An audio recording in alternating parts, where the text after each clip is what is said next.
যেতিয়াৰ পৰা এই ঘটনাটো হৈছে ইমান বেছি অশান্তিত আছো, মানসিকভাৱে ভাঙি পৰিছো। মানে ভয় লগা হৈছে দেখোন ওলাই যাবলৈ। যেতিয়া ওলাই যাওঁ কামত, কাৰণ আমি ৰাতিখন ওলাই যাব লগা হয়, খুব ভয় লাগে। মায়ে বাৰে বাৰে ফোন কৰে, ৰুম পালি নে তই? 5টা বজাৰ লগে লগে ফোন আহি যায়, তই ঘৰ সোমালি নে?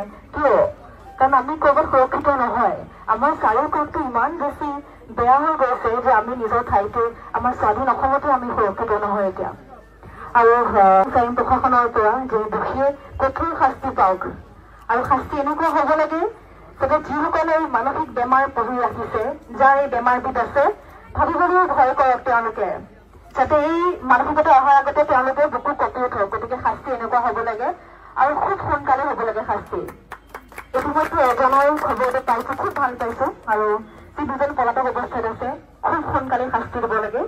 পুনৰবাৰ কৈছো, শাস্তি এনেকুৱা হ'ব লাগে যাতে বেমাৰবিধ দূৰ হয় আমাৰ সমাজৰ পৰা। আমি সকলো নাৰী সুৰক্ষিত হওঁ। যেতিয়া স্কুললৈ ওলাই যাওঁ, নিজৰ কৰ্মস্থলীলৈ ওলাই যাওঁ, মই মোৰ কৰা হ'ল যোৱাকালিলৈকে